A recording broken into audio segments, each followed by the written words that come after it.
last week, I had the enjoyment with my wife to go to the Monterrey Jazz Festival. This is one of the secrets to developing balance in your life. Do things you enjoy. And of course, I enjoy everything I do, but I love music, and my wife does as well. So we had the privilege of attending the Monterey Jazz Festival last Friday, Saturday, and Sunday, September 24th to 26th. And the reason I'm mentioning this is that you go to a lot of festivals and sometimes you're disappointed. And, you go expecting that, of course, the headliners are going to excite you. And the two headliners for this festival were Herbie Hancock and George Benson. Herbie Hancock opened and George Benson closed. And of course, they were no disappointment. But what I have to say, and I had a person that I met for the first time who's sitting in front of me, who's a jazz aficionado, as my wife is. It's her favorite music. And I noticed that every time he nodded, I was nodding. He has a real sense of the music. And we both said at the end of the show, and my wife as well, we both said this was one of the best festivals we've ever attended, one of the best. And what was most important about this festival, and that's why I'm referring to it on this show, is most of the best performance was done by young jazz musicians, young Black jazz musicians, many of them in their 20s, some in their 30s, most of whom most people have never heard of. And they are charting the course to taking the classical art form of the world, the peak of African American culture, which is our art form, and jazz is at its peak. They're taking it to higher levels. And so there were a number of young people that stood out. And for example, the opening act was performed by an older jazz musician, Pat Metheny, who is, I assume, Irish. He's very good. He plays jazz guitar. And he did an excellent job. But he had two backup people that were just outstanding. James Francis on keyboards. This guy was just beautiful with his keyboards, with his musical playing. And he had a drummer named Joe Dyson.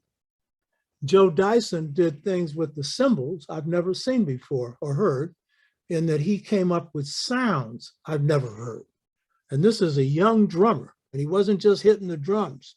He was going through an artistic, magnificent performance. And this whole group was tight and creative. So that was one real pleasure, was to hear that. And then there's a sister, her name is Terry Lynn Carrington. She's a vocalist and a pianist, and young and outstanding. And she had great guitar backup and great backup on bass and drums. And her drummer was just simply out of sight, a young sister. In fact, her whole group was made up of sisters. They were all bad, outstanding. And then Legacy, she performed that evening. She just received a Grammy after 11 nominations, and she tore the place up. She was bad. But what was also exceptional was that I got to hear a trumpet player. His name isn't listed on the program because apparently they brought him in later. And he was a part of Christian Sand's group. Christian Sand Sands is a young African-American piano player who was the artist in residence, which means when they bring him into the jazz festival, this is the artist who trains young artists. And this is one thing that they do at the Monterey Jazz Festival. But Christian Sands had a guitar player. I don't remember his name, he's not listed on the program, who used the old blues style of playing. And he would have these metal rings around all his fingers, but it was the blues syncopation. But he came up with a sound on the guitar I've never heard before. This was just simply magnificent. So it was the artistry. And I go to these concerts because music is one of my loves, especially African and African-American music and certain forms of world music. But in African-American culture, the music is the high point. And the reason is drums were outlawed. Therefore, we invested artistic creativity first in music and in singing, and then in later instruments. And we made our body an instrument when the drum was outlawed. And so you have the finest stock of singers in the world here, not because we're gifted with more, but because of the way in which the culture worked. And so the art form in all forms, but especially music, inspires all realms of the culture. So if you're a scientist, like George Washington Carver was, you're inspired by the music, and he was in fact a musician, greatest scientist in the history of the planet in the 20th and probably the 21st century. If you watch your basketball players before going on to the court, you'll see them with that thing in their ear, listening to their music. It's inspiring them in their game. If you're a writer, your writing is inspired by at least one genre of the music. Some writers come out of a blues sound, and so that is their writing. And very often they were raised in a place where the blues was predominant. So Richard Wright was a blues writer. Ralph Ellison, author of Invisible Man, was a jazz writer and was a musician. And his thought pattern followed the jazz thought pattern. Malcolm was a jazz thinker. And if you listen to his thoughts, especially outside the Nation of Islam, when he's forced out, he is going back to the depths of creativity that he experienced in the streets when he was into the Lindy Hop and all of that. But what he's also doing is he's taking his thoughts to a new level. His definitions of freedom are tied very much to jazz definitions. And so the deep thought of Malcolm, you would expect, because it comes out of the deepest thought in our music. And if you listen to King, it's obviously gospel.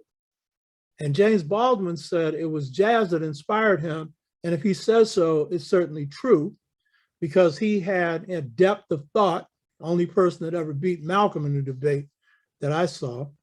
But he had the form of gospel blues.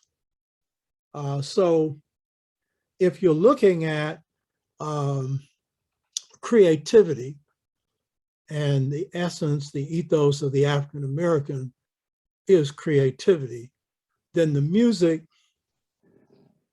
in its magnificent form is its highest expression, but the art form in general is. So I go to these festivals to be inspired, and it also recharges me in my writing and my strategy and the various things I do. And I'm inspired by a variety of African-American art forms. Complexity, it's jazz. Beauty, it's the blues, and especially the spiritual blues. And then in certain forms, rhythm and blues and funk and other things. And I know for you younger people, it's hip hop and other forms, because hip hop draws out of this. And by the way, one of the performances, the young sister played bass, and she was excellent. I mean, excellent. This was the all jazz, the all sister jazz combo. And so the leader of the group asked her to talk about her father. And she went off, and I mean in a beautiful way. Oh, my daddy taught me everything I know. I wake up in the morning, because he's a jazz musician. I'd hear him playing. Everything I know, I learned from him. You can see the love coming out. But what she was telling you was the older generation had passed this on to her. And she's a master. And this woman is barely 24, 25. She could also sing, not sing, sang. She could sing. You hear me? So I'm saying that to say this. If you think that jazz is dead, and if you think the only people playing are older musicians, they are masters, you got a bunch of younger ones that are coming up that are putting fire out there. And this is true for blues as well. I know it's true for hip hop. It's true of the various art forms, because there are, as we created it, so we recreate it. So I just wanted to state that. This is Brother Warren. He has a statement that says, listen to my late cousin, the late Jimmy Noon, 1895 to 1944. Wow. He was one of the greatest clarinetists from New Orleans. Check him out. I hadn't heard of him. I will check him out. So I wanted to share that with you. And by the way, secret in life is balance, baby. Enjoy yourself. I'm a spirit, scholar, warrior, and I love to dance, and I love music, and my wife really does. She's a master at this. So do what you do that brings you joy. And I know music is probably one of them.